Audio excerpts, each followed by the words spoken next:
It's time to get all set for Sunday, a podcast for busy and distracted Catholics with your hosts, Scott Williams and Jeff Traylor. When I hear the coffee brewing, I think, what the heck we doing? Because I got barely any sleep last night. As the diaper bag I pack with Hot Wheels dollies and some snacks, I say, oh, pray there'll be a seat in the crime room this time. It's alright, cause I'm all set for Sunday. It's alright, cause I'm all set for.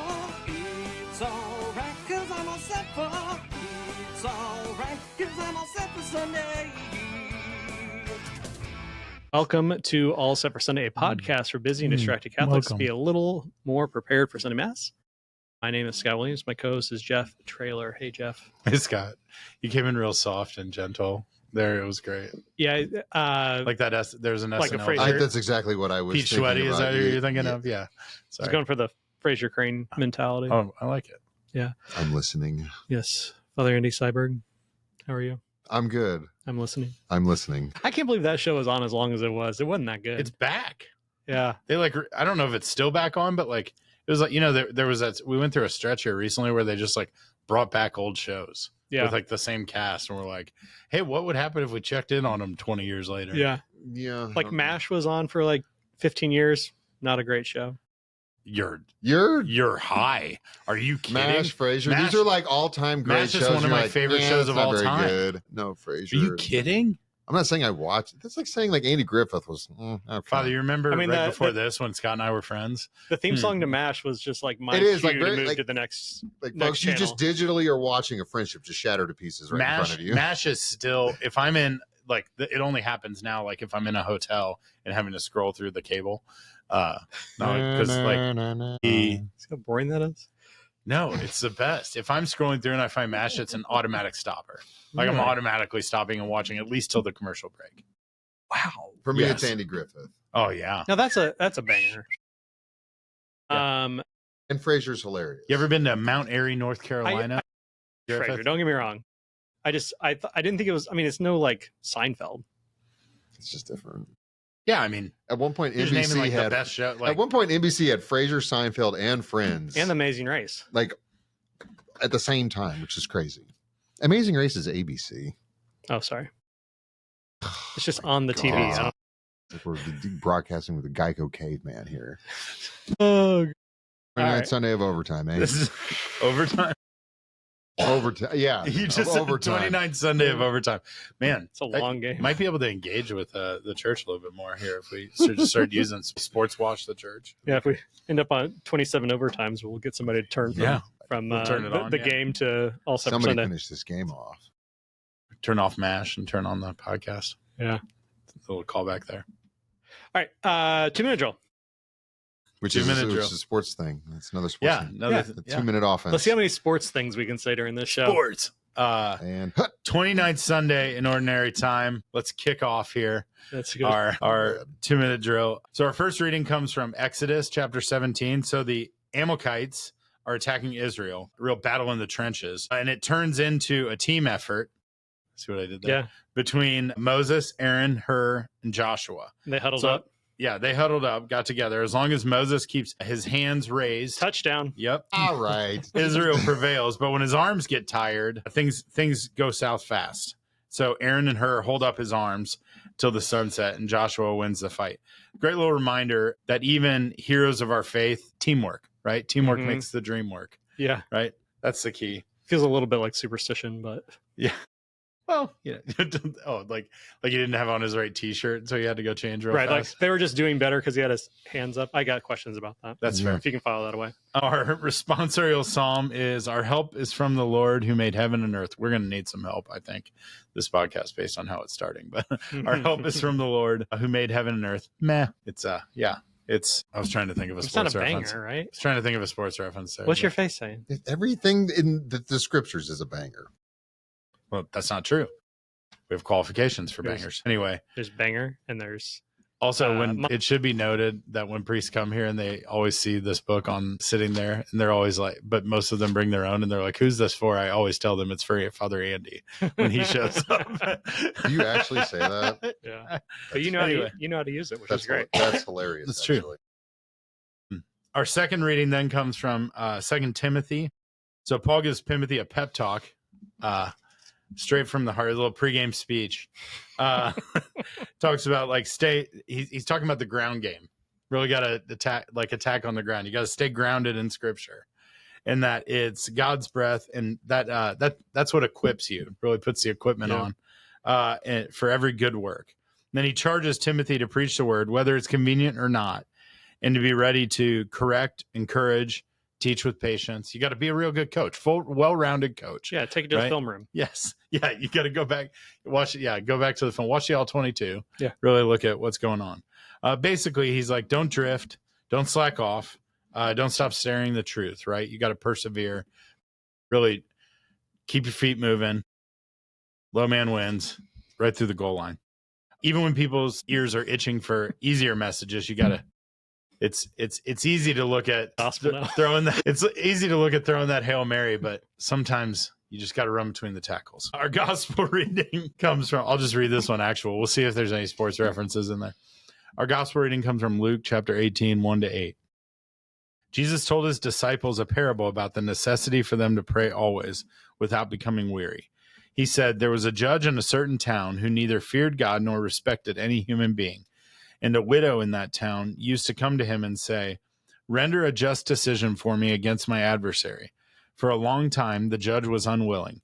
But eventually he thought, while it is true that I neither fear God nor respect any human being, because the widow keeps bothering me, I shall deliver a just decision for her, lest she finally come and strike me.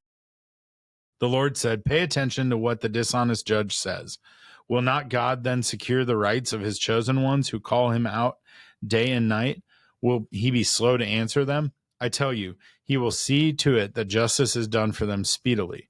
But when the Son of Man comes, will he find faith on earth? All right. Jeff, get anything wrong? Amalekites. I think you called them like the Amalekite. I mean, it's just like that train company. Right here. Amtrak. Anyways, no. I thought it was a grand slam. So right. Well, what do you preach on this weekend, Father? Father thought it was more of a ground rule double. No, that was what am I preaching on this weekend? Prayer. Okay. Kind of the theme throughout the course of these scriptures. Where are you preaching?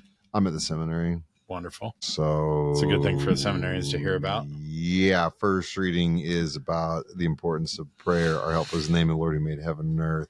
That's a great prayer. Like, look at all these things. Like Psalm, you just read the Psalm as a prayer, just as a good reminder, as like a practical thing, in terms of like what someone might be able to do. I mean, this is more for like parents and stuff like that, but like stay rooted in the scriptures, like spending time with the scriptures and praying with the scriptures. That's a good thing. So I would recommend doing that, making that part of your prayer life. Okay. Also reading with the saints, like Robert Barron's Word on Fire Bible is a really good resource. You don't want to just go have a free for all with the scriptures, because you don't want to just make it into something that it's not. Like your life will plug into the scriptures and it will speak to your life as what's going on, but having a good commentary, reading the saints, the teachings of the church, very important thing. And then the gospel, pray without becoming weary. What about the Word on Fire Bible? That's a great resource for scripture study. Yeah, definitely. It's just the gospels though, right? No, they have the epistles and all that. Oh, do they? They put that. It's a separate, I don't know if they combine them into one or not, but I've got both of them. Nice. Good stuff in there. All right. But prayer is sometimes it can be tired, sometimes it can be exhausting, and prayer can be a grind. But prayer is an encounter with the Lord. It is an unfolding of your heart before the Lord. And it's this absurd thing that the God of the universe is just like, come and spend time with me. Come and talk to me. Raise your heart up to me. Raise your mind up to me. And we need to approach the Lord with humility, but that he like humbles himself. And it's just like the king is like ready to have an audience with me whenever I want. Unbelievable. It's fabulous. So is there a right way to pray and a wrong way to pray? Well, what does it say in the scriptures? Like, don't babble too much. Like,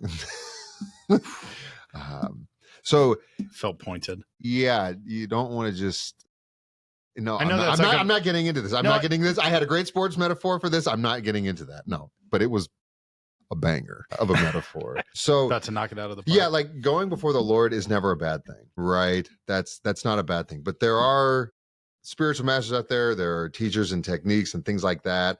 So again, for people who are looking to develop their prayer life, cultivate that relationship with the Lord through prayer.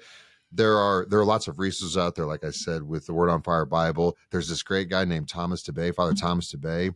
He wrote a book called Prayer Primer, and that answers a lot of questions about, like, well, getting started, or what happens when nothing's happening in prayer, even though things are always happening in prayer. What happens when it's dry? What does that mean? So there's lots of good resources out there to help people to develop their prayer life. But at the same time, it's just like, what do I do? Just start. Okay, so just start talking to the Lord. I'm sitting in the pews and I hear this. I want to pray more. You got me. Let's get into the prayer more. What's my first step? Like you say, Word on Fire Bible, great. I've never owned a commentary Bible in my life. Maybe they cost $70. I don't know how much they cost, but like, what should be my first step? Like when I leave church that day, what's my resolve? What's my first step to pray better? Like I said, to start. And I would set out like times of the day or something, like pick a time of the day, whether it's the morning or I don't know, maybe it's on your lunch break, you go find a church, or in the evening with your family. Maybe you can't go to a church all the time, so you set a place in your house that's devoted to prayer and study and things like that. And then you set, I'm going to pray at this time every day. And it's that consistency becomes important, especially when prayer does become hard or it does become a drag. Nope, this time belongs to the Lord. And that's, I think, a good place to start, is to just start and here, this time is when I'm going to pray. At the same time, though, the church tells us to pray without ceasing. And so continually lifting our eyes to the Lord throughout the course of the day. Jesus Christ, have mercy on me. Mary, pray for me. Like whatever, these just kind of shout outs, to heaven become important. But again, the consistency of a time of prayer, I think, is a good place to start for that. I think you can supplement that with a lot of stuff, but just start. Yeah. Because I fall into the trap of like and I don't think it's necessarily a bad thing, but the seasonality of prayer. Like there's times when my prayer life is good. There's times that I'll accept people's challenges and be a part of a group that encourages prayer. But, I preach this more than anybody of like what gets scheduled gets done. But there is still those circumstances where like prayer somehow ends up being like not always the top priority. And I think that's tough. And then I fall into a scenario where like, all right, I'm going to use the downtime that I do have to pray. So like car prayer, like good, better than nothing, but not the greatest prayer experience. And then I feel like I'm just jamming prayer into like an available time slot and not making it a priority. I guess like what kind of advice would you have? Like, and is that bad? Like, is it bad to like use prayer in downtime, like on drives and things like that? Is that a cheat, or is that like a good practice? I'm never going to not tell people to pray. Yeah. But there is like a hierarchy that there are times that are more conducive for prayer and getting. I don't know. You ever like that? You ever? No, absolutely. Like my commute is often a time that I pray. Or do you ever feel like you're cheating when you're 100%? Yeah. But like, I don't know. And I wouldn't say it stops me in those moments, but yeah, like, I don't know. Sometimes, again, like what schedule gets done, I start looking at my day and I think, well, I don't know when else I'm going to do this. So what parent would be upset about their kid calling them? Does mom care that you call on the drive to school, or is she just really happy that my son called me? So I think that that's important. But at the same time, you would say, yeah, but you also need to spend time with your family, right? There's better time, and there's a better way to use your time. Like phone calls are great and getting it in here is great, but like spending time, that's just a whole nother level of intimacy.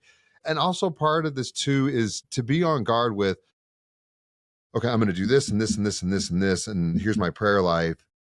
Now look, I'm a good boy. Yeah. I set up all these things. I'm a good Catholic. I'm a good boy. Now God can like love me. It's about building our relationship with the Lord. Right. And again, it's this unfolding of our heart before the Lord. It's about intimacy. And so, yes, while praying in the car is good, is that going to get you to like the depths of intimacy that you're looking for? Probably not. So, and it is a discipline. Jesus talks about this in the You just kind of ask continually Jesus. going to God, but there's also just the perseverance of prayer when you don't want to pray, when it's hard to pray. But the merit of it doesn't reside in the ease in which it happens, but it's like, no, Yeah. I'm going to do this. So I think for me, like the routine of prayer is easy when it's like, okay, let's pray before meals. Let's pray with our kids at night, or pray with your spouse before. But like that prayer is relatively common. But I think where I lack the routine is the more deep spiritual contemplation prayer, where it takes you, 30 minutes to get into a zone of prayer, and then another 30 minutes to actually have some decent communication with God. But yeah, maybe. But then there's also just like sitting there in silence and just like letting the Lord have his say, which is also hard because it's very easy to get distracted.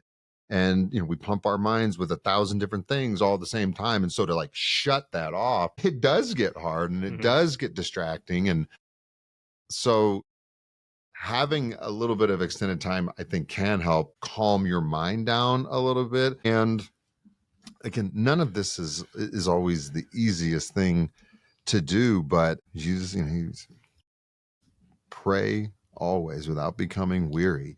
It's like he's recognizing prayer will become weary. It's going to be hard sometimes. It's going to appear fruitless or dry or arid at times. It may seem like the Father's not listening. Keep going. You just keep going. Going back to the sports metaphor, sometimes you don't want to get up and lift weights. Yeah. And the first time you lift weights, do you go from 100 pounds to 250 pounds in one session? You do not. So we have to build our spiritual muscles as well. Practice makes perfect. That's what they tell me. Yeah. All right, I want to go back to the Moses thing. I want to throw a challenge flag on that. Why? Moses with his arms in the air. I want to look at, like to me, like from an outsider, I wasn't there, but like, yeah, I want to hear. I can't wait to hear you criticize Moses here. I mean, the scripture says that like when he raises his hands, that the battle, like they're winning the battle, right? And then when he lowers his hands, they start to struggle. That feels to me like a little bit of come off as like superstition of like, you go to you got to wear your favorite jersey for your team to win the thing. But like Moses, obviously he parted the Red Seas. He had a special connection with God. Was this him exercising some sort of divine authority or divine? This is Moses, and this is the power of intercessory prayer. Moses is praying. Moses is praying, but he has to have his hands lifted. And sometimes the hands get tired. Praise hands. Our Father. Yeah. And Thomas Aquinas talks about this. It's just like, could God have delivered so now you got me all jacked up. The Amalekites, could he have delivered victory without Moses' prayer? And this is where you get into the mystery of God's will, that our cooperation is part of the participation in God's divine, for God to unfold and like fulfill his plans. He doesn't need Moses to pray, but that is an invitation to cooperate. Prayer, praying for other people, but also just as in our own spiritual formation and spiritual growth, prayer allows us to participate in God's will for our lives. Okay. And so if we're not praying, then we're not going to know the Lord. And if we don't know the Lord, then we're not going to know his will for our lives. And then we're lost. I didn't read that he was praying. That's why. And the first reading, it's like Pope Benedict talks about Moses Moses standing on the mountain with his hands raised is a precursor and prefigures Christ on Calvary with his hands raised, where he and the crucifixion and the passion is the prayer to the Father to definitively defeat our enemy. So Moses, it's like this image, this prefiguring of Jesus Christ. But the battle continues, right? And we have to work. Like the Israelites, they have been freed from slavery. They're crossing the desert. They've crossed the Red Sea. And so it's just like, we've been freed from our slavery to sin. We've been baptized, but the battle still rages on. It's like the importance of prayer, the importance of work, the importance of supporting each other, praying for each other becomes so important. And pray always without becoming weary.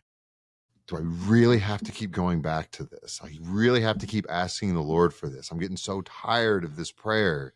I'm getting so tired of asking. Keep going. And then he says, when the Son of Man comes, will he find faith on earth? Faith is infused by prayer, and they just build on top of one another. And I can't remember where I encountered this, but it was, again, I talked about this past weekend at the parish. Our faith is as important as God's ability to work the miracle, right? God, he can do it. So he's fine, but it's us. Like, do we have faith that God can do what we, are asking him to do? And John of the Cross and Francis de Sales talk about this. We will receive from divine providence what we expect from it.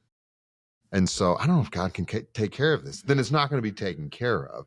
When he says to the people, the lepers, and he says this to other places, go, your faith has saved you. Our faith matters, and it is infused with prayer. It's built up through prayer, which in turn, our faith grows. We pray more, and the intimacy goes deeper and deeper. And it's lifetime. It's our whole life. And it's awesome. It's awesome. But sometimes it's tiring. Sometimes it's a little tiring, and it's just like, I don't want to go pray. If you ever hear yourself like, I don't really feel like praying, you absolutely should pray in that moment. Now, I live in a seminary. My room is literally right next to the chapel. So I walk past it 100 times a day. Well, maybe not 100 times a day, but more than a few. And the Lord's like, why don't you come in here and sit with me for a little while? But Jesus, I've got Netflix, and it's just like, if you're just like, I don't feel like praying, that's probably the absolute best time to pray. Because there is a little bit of dying, in prayer. Mm-hmm. I would rather do something else. I got to get these things done. You know what? I'm going to stop everything and pray. And the secular world would look at that and be like, that's a waste of time, which is even more the reason why I should probably do it. But you should meditate, says the world. You can meditate on the scriptures because the scriptures is a living encounter with living encounter with the living God. I think we just made hello. Hey, I got an idea. Yeah. Thank you. Have you read that new papal document yet? Negative. Yeah, me either. Never mind. A 2-minute drill? Not 2-minute drill. Dumb questions? We did that. Yeah. Dumb questions. Yeah. Sorry, I was trying to think of a sports metaphor there, but yeah. It's a 2-minute warning. Let's go to the let's go to the booth for review. That's what we should have done after the 2 minutes. Dumb questions. Which I don't have a ton of stuff prepared this week, which I should have, but and now I'm like really locked in. My head is spinning on prayer and like how bad I am at praying. But no. Sorry, not like again. This reminder. Yeah, this is just how important prayer it is, and just to accept that. Yeah, like sometimes it's going to be hard, and it's but the importance of persevering. Like we keep going. You might be surprised what you find at the end of dedication to prayer. The Lord has a way of doing delightful things. So outside of the call to priesthood, what would you say is like the best outcome that you like? In that scenario, like lots of prayer. When were you surprised by God after? So this was several years ago. I was kind of locking horns with the Lord on some things, and just like very nervous and anxious about something. And I remember this time, and I'm on retreat, and this bishop had just given this talk. He was given this talk, one of these retreat talks, and I'm just like stewing the whole time. Like I'm just getting mad. And he was given a reflection on the Last Supper, and he was like, what I'm about to, what I'm doing for you, you don't understand. And I'm like, that is so true right now. And I'm just waiting for this bishop to get done with his talk so I could go to prayer and yell at the Lord. And that's exactly what happened. And I go in there and I'm like, Lord, you're supposed to be watching out for me. You're supposed to be protecting me. What are you doing? And I got my eyes closed and I'm crying and I'm upset. And my image of the Father is always an old man. It's just probably some picture I saw as a kid. That was it. And in my mind, in the image of the Father, he grabs me and he starts hugging me. And within 2 seconds, I push him away. I'm like, I don't want that. I want an explanation. And I storm out of the chapel. I mean, I go back to my room where I'm staying for the retreat. I go sit down. And I'm telling you, within 2 seconds of sitting down in that chair, I'm like, why did I do that? And the Lord was like, you can come back, And that's what happened. And it was just this very, it was this kind of rough patch of prayer and all of these different things. And I was just like, I just like gave it to the Lord. And I'm just like, that was so stupid. But the Lord, like, he can handle me. I can be a lot to take in sometimes. Like the Lord, like, I think he's got me covered. So, but even that, like, might I wish I had gone about it differently? Yeah, because the second I sat down, I was like, why did I just do that? Like the thing that you were looking for, which was like assurance and comfort from the Lord, is exactly what you got, but it didn't come the way that you wanted it. Well, that probably wasn't the best thing in the world. But the Lord, like, he's just like, he's not deterred by us. So even if we don't feel like our prayer is where it should be, or we're struggling to get these things done, like the Lord is like, he's just going to keep calling. He's never going to do what we do, which is, I'm done. I'm just done. So like, thanks be to God for that. Yeah. When we think about like adoration and prayer, when we think about adoration, we usually think about the monstrance and exposition and all those things. And that's fine. But that's like kind of the material activity of adoration. But in the catechism, adoration, it defines it as the recognition that I am a creature and I have a creator. So even that is just like that reminder of like, I'm going for the Lord. And it's just like, I was loved into existence. Like, please don't forget that. And prayer can just like continue to unfold these mysteries for us, and intimacy grows and the Lord just becomes more amazing. And what was it, when he talks about going to people, convince, reprimand, encourage through all patience and teaching, like that's what the Lord will do to us sometimes in prayer, but it's always with patience and tenderness. And if that starts to visit you, like you're doing something wrong, or you're just, What are you watching on Netflix right now? Stranger Things. Oh yeah. Boy, there was something that happened in a recent episode, and I'm like, that's pretty good. That's pretty good. But it's season 4. Well, I just started season 4. I'm like 3 minutes into the first episode, but I had to turn it off because I had to go to bed. What you got over there? I want to ask you a question, but I don't want to open a can of worms. You think Stranger Things is that an issue for people to be watching something like that talks about like an other world or other beings, or like that, I've heard people take very strong takes on like Harry Potter and things like that, and a demonic world and a demonic presence. And is this just fostering that? And I'm just curious. I haven't watched it, so I don't know.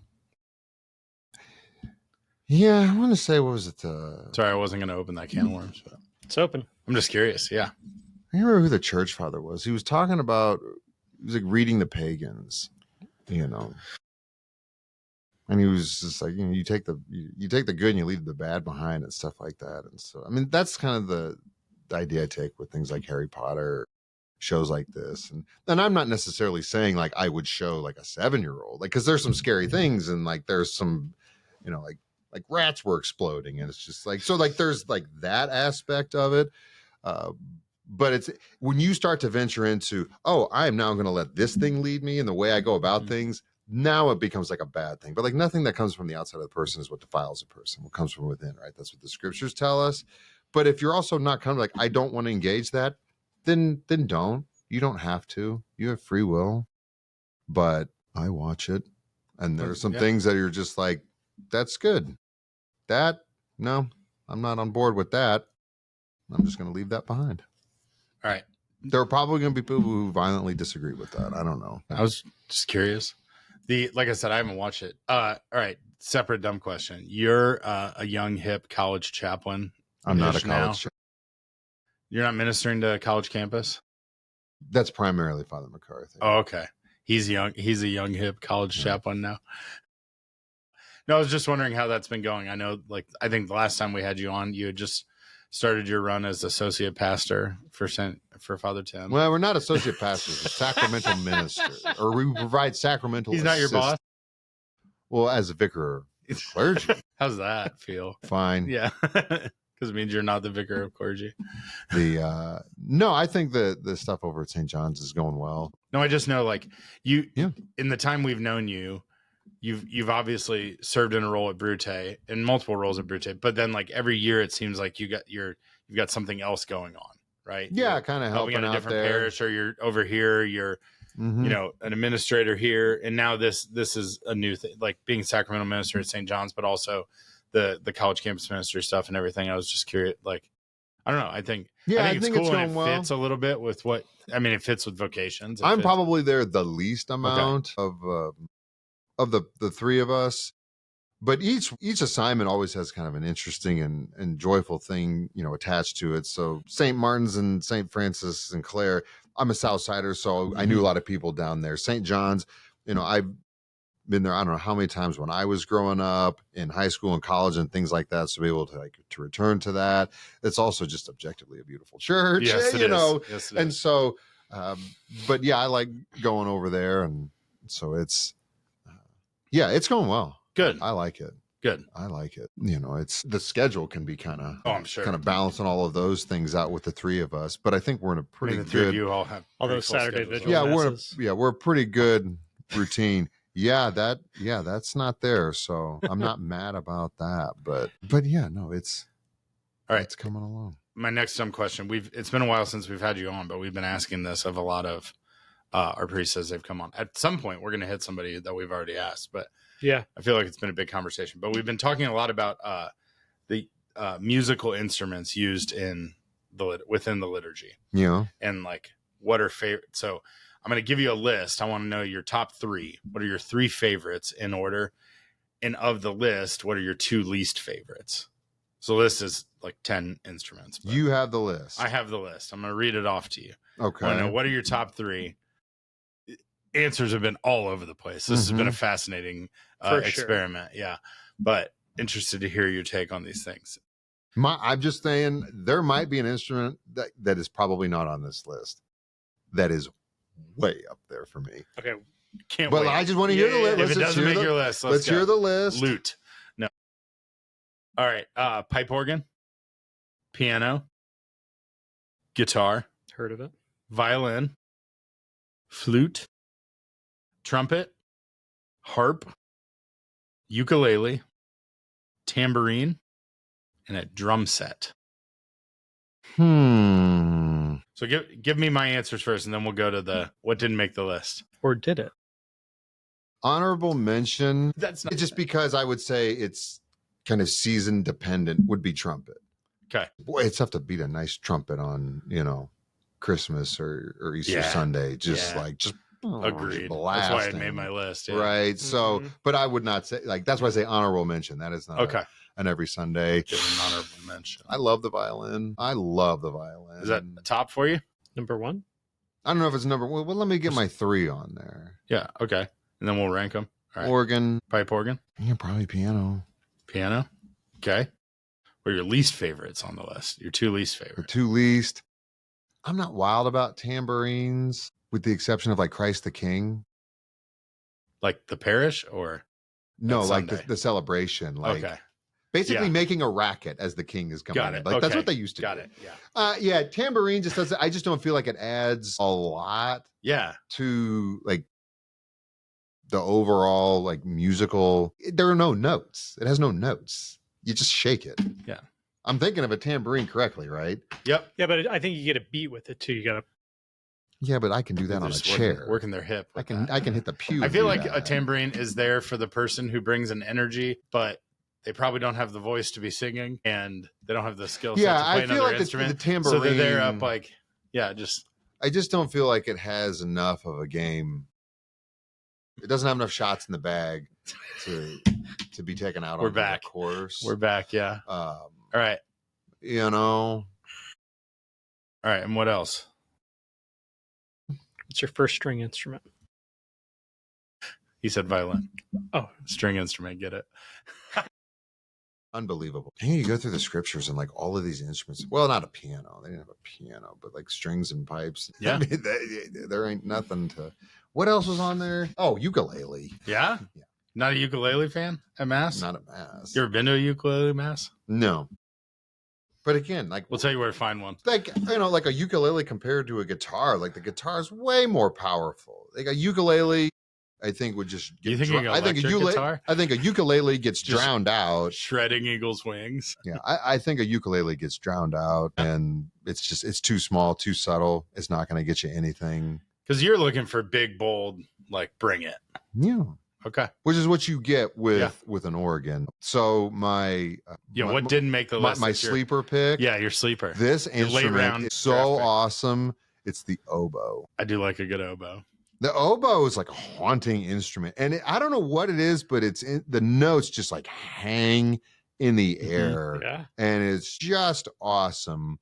But maybe the oboe is like turkey gravy. You don't want it too much, or it ruins how good it is. You know, Like turkey gravy is. you can't have turkey gravy every week. When I was growing up, there was a person who was a part of one of the choirs at Mass who played recorder, Mhm. like recorder that we learned when we were in like grade school. Yeah, But he was like a pro, like actually can play. and he had a couple recorders that he'd bring out different ones for Mm. different, like he's doing guitar changes during a concert. It was fascinating and hard to many a masses as a child, I got in trouble for laughing about the recorder. The recorder is just a little But too. I was also It's a little too piercing. Yeah. To the ear. Yeah. I think. Well, thanks for Right. piercing our heart with this Yeah. wonderful reflection today, Father. on prayer. That's good. You're welcome. Bye, everybody. Bye. Bye.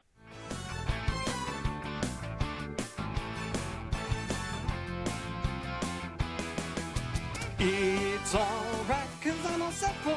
It's alright, cause I'm all set for. It's alright, cause I'm all set for Sunday.